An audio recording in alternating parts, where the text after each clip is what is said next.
Okay. A few quick questions. First of all, thank you, Charles, for taking the time to have the discussion here. Within Reuters, what are you seeing or what are you using as a process or method being able to manage the knowledge or being able to facilitate the learning process? Because you're a large, globally distributed organization.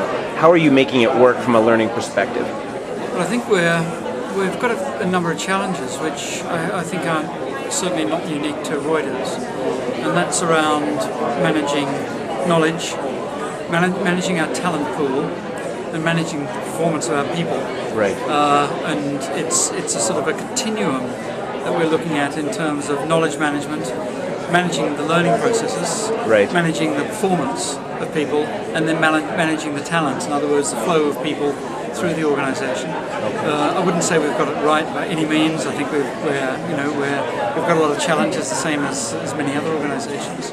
But we're starting to look at knowledge and managing the knowledge piece as being very much sitting in that 80% of informal learning, and looking at tools that we can use to lever that knowledge in an informal way rather than using formal constructs and formal environments to put people through for knowledge acquisition. And in fact, I had a meeting with some senior managers recently and explained to them the inefficiencies and ineffectiveness of bringing people into workshops and classrooms if the prime aim is simply to transfer knowledge.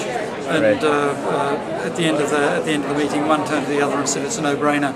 We shouldn't be doing this. We shouldn't be doing this." Right. And the argument was around using technology to do that and to support that, on the basis of effectiveness and the work of people like Harold Stolowitz and Eric Keeves that have done in terms of knowledge transfer within formal events and environments, and also with using the technology to get the richness and reach, basically.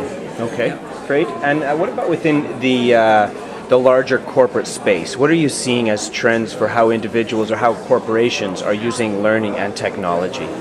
Well, I'm certainly seeing a trend towards for corporations looking at speed, what I would call speed to competence. Right. In other words, how they can get their people to a level of competence as quickly and as effectively and as efficiently as possible.